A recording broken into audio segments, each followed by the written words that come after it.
என்னோட name Daphne Ketsi Benita. நான் BDS and MBA in hospital management முடிச்சிருக்கேன்.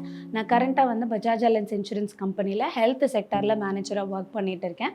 எனக்கு 2 பிள்ளைங்க. என்னோட ஹஸ்பண்ட் வந்து ஸ்டார் ஹெல்த் இன்சூரன்ஸில் ஒர்க் பண்ணிகிட்டு இருக்காங்க. என்னோட பிள்ளைங்களோட பேர் வந்து டெய்சன், டெல்சன். டெய்சனுக்கு வந்து 4.5 இயர்ஸ் ஆகுது. டெல்சனுக்கு வந்து 1.5 இயர்ஸ் தான் ஆகுது. நான் முதல்ல ஆண்டவரை ரட்சிக்கப்பட்டது எப்போ அப்படின்னா, நான் டீனேஜில் வந்து எஃப்எம்பிபி ஆனுவல் கேம்புக்கு போயிருக்கேன். ஆனுவல் கேம்பில் வந்து அநேக சாட்சிகள், அந்த மிஷனரிஸ் வந்து அவங்க ஃபீல்டு எக்ஸ்பீரியன்ஸஸ்லாம் அவங்க ஷேர் பண்ணும்போது எனக்குள்ள ஒரு வாஞ்சை வந்து ரொம்ப டீப்பாக வந்து க்ரியேட் ஆச்சு. நம்மளும் காட்காக ஏதாவது பண்ணணும், ஏதாவது செய்யணும் அப்படின்ற ஒரு வாஞ்சை மட்டும் எனக்குள்ளே இருந்துகிட்டே இருந்தது. அப்போது ஆனுவல் கேம்பை எண்ட் ஆஃப் த செஷனில் வந்து நீங்கள் என்ன ஊழியம் செய்ய போகிறீங்க அப்படின்னு கமிட்மெண்ட் பண்ணி எழுதுங்க அப்படின்னு சொல்லி கொடுத்தாங்க. அப்போது நாங்கள் முதல்ல நான் எழுதினது வந்து வீட்டில் ஒரு ப்ரேயர் ஃபெலோஷிப் ஆரம்பிப்பேன் அப்படின்னு சொல்லிட்டு. ஸோ அப்போது வந்து எனக்கு பிரிட்டி அக்கான்னு ஒரு அக்கா தெரியும். அந்த அக்கா தான் எனக்கு ஃபர்ஸ்ட் ஹெல்ப் பண்ணாங்க.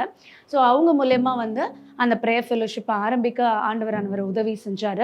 என்னோட கூட இருந்தார். நான் ஃபஸ்ட்டு ஸ்டெப் எடுத்து வைக்கும்போது அநேக மக்கள் வரலனாலும் ஒரு 2-3 பேர் வச்சு தான் நாங்கள் அது வந்து ஆரம்பித்தோம். அதுக்கப்புறம் கொஞ்சம் கொஞ்சமாக சண்டே கிளாஸில் வாலண்டியராக ஜாயின் பண்ணேன். விபிஎஸ்சில் டீச்சராக ஜாயின் பண்ணேன். அப்புறம் யூத் ஸ்டேஜ்குள்ளே என்டர் ஆகும்போது யூத் ட்ரெஷரராக வந்து என்னை ப்ளேஸ் பண்ணாங்க. ஸோ அது மூலமாக நிறைய ஊழியங்கள் செஞ்சேன். யூத் ரிட்ரீட்டை வந்து ஆர்கனைஸ் பண்ணி அந்த மாதிரி சின்ன சின்ன ஊழியங்கள் எல்லாமே நான் செஞ்சுட்டே இருந்தேன். அதுக்கப்புறம் வந்து என்னோடய பாஸ்ட் கம்பெனியில் வந்து ஒரு ப்ரேயர் ஃபெலோஷிப் ஆரம்பித்தோம். அதில் நான் வந்து ஒரு ஒன் ஆஃப் த ஆக்டிவ் பார்ட்டிசிபெண்ட்டாக இருந்தேன். அந்த ப்ரேயர் ஃபெலோஷிப்பில் ஒரு வாட்டி கிறிஸ்மஸ் ப்ரோக்ராமுக்கு எனக்கு ஒரு வாய்ப்பு கிடச்சிது. வர்ஷிப் அண்ட் கமிட்மெண்ட் ப்ரேயர் வந்து லீட் பண்ணணும் அப்படின்னு சொல்லிட்டு. ஸோ அது நான் லீட் பண்ணும்போது ஆவியானவர் என்னோட கூட உரையாடி அந்த கமிட்மெண்ட் ப்ரேயரில் நிறைய பேர் வந்து ஆண்டவருக்கு ஒப்பு கொடுத்து அது வந்து எண்ட் ஆஃப் த மீட்டிங்கில் வந்து எனக்கு டெஸ்டிமனி ஷேர் பண்ணாங்க. ஸோ என்னோடய ஆஃபீஸில் ஸ்பிரிச்சுவல் கைடாக இருந்த ஒரு சார் வந்து என் கூட வந்து பேசினார். என்ன சொன்னார் அப்படின்னா, நீ வந்து ரொம்ப நல்லா பண்ணியிருக்க, ஆண்டவர் உன்னோட இருக்காருன்றதை அழகாக வெளிப்படுத்தியிருக்காரு. ஸோ இது மூலமாக நீ வந்து உன்னோட மினிஸ்ட்ரி ஒர்க்கை நீ எந்த சூழ்நிலையிலையும் நீ வந்து விடக்கூடாது. ஆண்டவருக்காக இன்னும் அநேக காரியங்கள், இன்னும் அநேக மக்களுக்கு நீ வந்து உதவி செய்யணும்.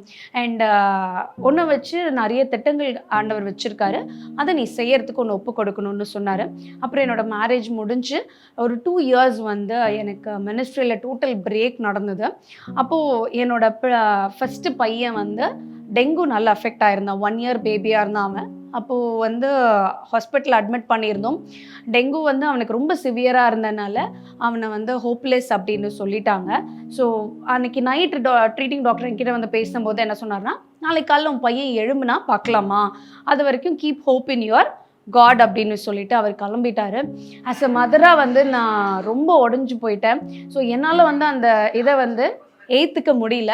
ஸோ அதுக்கப்புறம் நான் என்ன பண்ணேன் அப்படின்னா, எல்லாரும் தூங்கினதுக்கப்புறம் ஐ சிட் டவுன் அந்த ப்ரேயரில் உட்காந்து நான் வந்து ரொம்ப அழுது ஜெபிக்க ஆரம்பித்தேன்.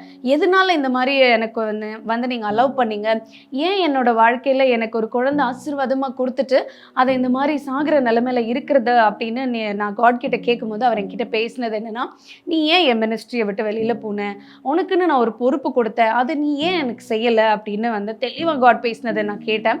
அப்புறமா என்னை ஒப்பு கொடுத்த என்னோட அறிக்கையிட்ட நான் ஷோ பண்ணும்போது காட் எனக்கு தெளிவான ஒரு விஷன் கொடுத்தாரு. ஐசியூவில் ஒரு வெள்ளை உருவம் வந்து என் பையன் பக்கத்தில் நின்று தொட்டு பிளஸ் பண்ணுற மாதிரி எனக்கு ஒரு விஷன் கொடுத்தாரு. அதுக்கப்புறமா வந்து அந்த கமிட்மெண்ட் ப்ரேயரை முடிச்சுட்டு நான் வந்து ரொம்ப ஸ்ட்ராங் ஆகிட்டேன். ஓகே, இனிமேல் என்ன ஒரு சிச்சுவேஷன்ஸ் வந்தாலும் நம்ம வந்து அந்த ஊழியத்தை மட்டும் விடக்கூடாது அப்படின்னு சொல்லி அது செகண்ட் காலாக நான் வந்து அதை எடுத்து அதை ப்ரொசீட் பண்ண ஆரம்பித்தேன். ஸோ அங்கே அந்த ஹாஸ்பிட்டல்லேருந்து ஐ கேவ் அ ப்ராமிஸ், இல்லை காட் என்ன சந்தர்ப்ப சூழ்நிலைகள் என்னை மாற்றி எடுத்தாலும் நான் வந்து உங்களுக்காக நிற்பேன் அப்படின்னு சொல்லிட்டு ஒரு ஸ்டாண்ட் எடுத்தேன். அப்புறம் அவரோட கிருபையினால என்னோட குழந்தைய திருப்பி மீட்டு கொடுத்தாரு, மறுவாழ்வு கொடுத்து இன்னைக்கு என் குழந்தை நல்லா இருக்கான். ஸோ அதுக்கப்புறமா மறுபடியும் திருப்பி பிகினிங்லேருந்து ஆரம்பித்தேன். சண்டே கிளாஸ் வாலண்டியராக, அப்புறம் டீச்சராக, அதுக்கப்புறம் ரீசெண்டாக வந்து விபிஎஸ் டைரக்டராக பொறுப்பு கொடுத்தாரு. ஸோ இப்போது விபிஎஸ் டைரக்டர் பொறுப்பு எடுத்ததுக்கப்புறமா வந்து என்ன அந்த பிள்ளைங்களுக்காக செய்யலாம் அப்படின்னு யோசிக்கும் போது ஆண்டவர் தெளிவாக என்கிட்ட பேசினார். நீ ஒரு ப்ரேயர் ஜார் கான்செப்ட் இன்ட்ரடியூஸ் பண்ணு அப்படின்னு பேசினார்.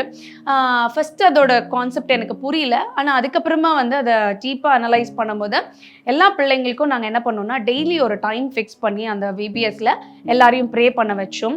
ஸோ அதன் மூலமாக நிறைய ஹிந்து பிள்ளைங்க, ஸோ ஆண்டவரை பற்றி அறியாத பிள்ளைங்க எல்லாருமே என்ன பண்ணாங்க, ஃபேமிலி கஷ்டங்கள், எங்கள் அப்பா வந்து குடிக்கிறாங்க, அந்த மாதிரி நிறைய பிள்ளைங்க வந்து எழுதி கொடுத்தாங்க. ஸோ அது மூலமாக எனக்கு உடம்பு சரியில்லைன்னு ஒரு குழந்தை எழுதியிருந்தாங்க.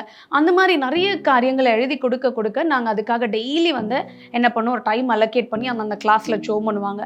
ஸோ ஜோம் பண்ணதுக்கப்புறமா எண்ட் ஆஃப் த விபிஎஸ்ல வந்து 9 பிள்ளைங்க வந்து சாட்சி சொன்னாங்க. அதில் வந்து 7 பிள்ளைங்க வந்து ஆண்டவர் அறியாத பிள்ளைங்க சாட்சி சொன்னாங்க. 2 பிள்ளைங்க எங்களோட சர்ச் பிள்ளைங்க சாட்சி சொன்னாங்க. ஸோ இது மாதிரி வந்து அந்த ஊழிய பாதையில் உள்ள டெடிகேட் பண்ணி போகும்பொழுது எனக்கு ரொம்ப டஃப்பாக இருந்தது. ஏன்னா வந்து அப்போ அந்த விபிஎஸ் எடுக்கும் போது எனக்கு வந்து கை குழந்தை இருந்தது. 2வது குழந்தை வந்து he was 5 months old. So அவனுக்கு ஃபீடும் பண்ண முடியாமல் அந்த மாதிரி ரொம்ப கஷ்டப்பட்டுட்டு இருந்தேன். ஆனாலும் அந்த ஃபீடு இல்லை என் குழந்தைக்கு அந்த ஹாஃப் அ டேனாலும் ஆண்டவரானவர் அவனோடு கூட இருந்து அவனை வந்து எப்படி வந்து அதை எடுத்துகிட்டு போகணும் அப்படின்னு அழகாக அவனை எடுத்துகிட்டு போய் வளர்த்து கொடுத்தாங்க. அந்த விபிஎஸும் நான் எந்த ஒரு குறைவும் இல்லாமல் நிறைவாக முடிக்கிறதுக்கு காட் என்னோட கூட இருந்தாங்க. ஸோ அந்த மாதிரி நிறைய காரியங்களை நான் செஞ்சுட்டே இருக்கும் பொழுது திருப்பி எனக்கு விபிஎஸ் முடிச்சதுக்கப்புறம் another காலிங் வந்தது. இந்த ஒர்க்கிங் பர்சன்ஸ்க்காக ப்ரேயர் ஃபெலோஷிப் ஆரம்பிக்கணும் அப்படின்றது வந்து காட் என்கிட்ட பேசினார். ஸோ அது மூலமாக அதுக்கு ப்ரிப்பரேஷன் இருந்து ஜோம் பண்ணி அது கன்ஃபார்மா அப்படின்னு தேவனுடைய வார்த்தையோட கன்ஃபார்ம் பண்ணி அப்புறம் அந்த ப்ராசஸை எடுத்து அந்த ஊழியத்தை நான் நடத்தினேன். அதுக்கப்புறமா அடுத்தது அந்த ஊழியத்தை நடத்திட்டே இருக்கும்போது இன்னொரு ஊழியத்தை திருப்பி கையில் கொடுத்தாரு. சண்டே கிளாஸ் சூப்பர்டென்ட்ன்ற ஊழியத்தை கையில் கொடுத்தாரு. எல்லா பொறுப்புகளையும் எடுக்கும் பொழுது ஒரு பயத்தோடு தான் எடுப்பேன் நான். ஆனால் என்ன பயம் அப்படின்னா, எனக்கு என் பிள்ளைங்க தான் ரொம்ப வந்து முன்னாடி நிற்பாங்க. ஒரு சிக்னஸ்னா இல்லை ஒரு பிரச்சனைனா அவங்கள எப்படி நான் டீல் பண்ணுவேன், அதோடு சேர்ந்து ஊழியத்தை நான் எப்படி செய்வேன் அப்படின்ற ஒரு கேள்விக்குறியோடு நான் நிறைய காலங்கள் வந்து அந்த ஊழியத்தை எடுத்திருக்கேன். அதனால் இம்மட்டும் எல்லா கேள்விக்குறிகளுக்கும் என்ன பிரச்சனை வந்தாலும், என் பிள்ளைங்களுக்கு சிக்னஸ் வந்தாலும் என் கூட காட் இருந்தார் அப்படின்னா என்னால் எல்லா காரியங்களையும் செய்ய முடியுன்ற ஒரு தைரியம் எனக்கு வந்துச்சு செய்ய. ஸோ ஏன்னா ஒரு பாதைகள் நான் கடந்து வரும்போது ஏதாவது ஒரு பிரச்சனைகள் வரும். ஃபேமிலியில் மைட் பி உங்களுக்கு சப்போர்ட் இல்லாமல் இருக்கலாம், இல்லை எல்லா காரியங்களையும் நீங்கள் யோசிக்கலாம். உங்களுக்கு கெரியரையும் பேலன்ஸ் பண்ணணும் அப்படின்னா ஒரு சைட் காலையிலேருந்து சாயங்காலம் வரைக்கும் ஆஃபீஸில் ஸ்பெண்ட் பண்ணணும், அதுக்கப்புறம் வீட்டுக்கு வந்து சமைக்கணும், பிள்ளைங்களை பார்க்கணும், அநேக காரியங்கள் இருந்தாலும் என்னை பலப்படுத்துகிற கிறிஸ்துவினாலே எல்லாவற்றையும் செய்ய எனக்கு பலன் உண்டுன்ற வசனத்தின்படி என்னோட வாழ்க்கையில் நான் வந்து இன்னும் ரன் பண்ணிகிட்டே இருக்கேன். ஸோ அதன் மூலமாக நிறைய பேருக்கு ஒரு பிளெஸ்ஸிங்காக எனக்கு காட் என்னைக்கு வரைக்கும் யூஸ் பண்ணிகிட்டு இருக்காரு, இனிமேலும் யூஸ் பண்ணுவார். உங்களுக்கு நீங்கள் இந்த வீடியோ பார்த்துட்டு இருக்கீங்க, நிறைய சேலஞ்சஸ் இருக்கலாம், சில டைம்ஸ் சோர்வுகள் இருக்கலாம், சில டைம்ஸ் வந்து என்னால் இதை பண்ண முடியுமா அப்படின்ற ஒரு தயக்கம் இருக்கலாம். ஏன்னா எனக்கெல்லாம் ஃபஸ்ட்டு அந்த மாதிரி இருந்தது, என்ன காட் இப்படிலாம் யூஸ் பண்ணுவாரா அப்படின்ற ஒரு கேள்விக்குறி எனக்கு நிறைய காலங்களில் இருந்தது. ஆனால் முன்னாடி மைக்கை பிடிச்சி கூட எனக்கு பேச தெரியாது.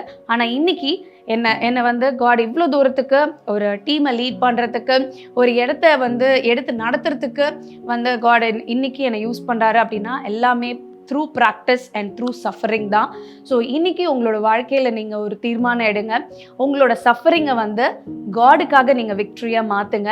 ஸோ உங்களோட கஷ்டங்களை வந்து நீங்கள் காட் கிட்ட சொல்லுங்கள். மனுஷங்க கிட்ட சொன்னால் எந்த யூஸுமே நாளைக்கு நடக்காது. ஆனால் காட் உங்களோட கூட இருந்தால் அந்த சந்தர்ப்ப சூழ்நிலைகள் நீங்கள் எப்படி ஊழியம் பண்ணணுமோ அதுக்கேற்ற மாதிரி காட் வந்து உங்களுக்கு மாற்றி கொடுப்பாரு. ஸோ இதுதான் நான் இன்றைக்கி சொல்ல விரும்புகிறேன். ஸோ எல்லோரும் வந்து உங்களோட பெஸ்ட்டை நீங்கள் காடுக்கு கொடுங்க. எப்படி வந்து காட் உங்கள் பக்கத்தில் இருந்து எனக்காக நீ இதை செய்வியான்னு உங்ககிட்ட டைரெக்டாக வந்து கேட்கும்போது நீங்கள் அதை எவ்வளோ பர்ஃபெக்டாக செய்வீங்களோ அந்த மாதிரி ஒரு ஊழியத்தையும் நீங்கள் சின்ன சின்ன ஊழியமாக இருக்கட்டும் அதை நீங்கள் எடுத்து பண்ணும்போது அதோட விளைவுகள் வந்து ரொம்ப பெரிய ஒரு விளைவை வந்து கொடுக்கும். ஸோ அது என்னோடய வாழ்க்கையில் நான் அனுபவிச்சிருக்கேன்.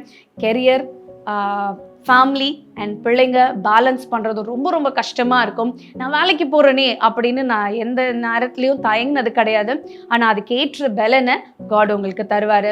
ஸோ இன்றைக்கி வீடியோ நீங்கள் பார்த்துட்ருக்கீங்க, எல்லாருக்கும் I wish you all the best. நீங்கள் கடவுளுக்குள்ளே ஊழியம் செய்யுங்க, எழும்பி பிரகாசிக்கிற ஒரு ஒளியாக வீசுங்க. தேங்க்யூ.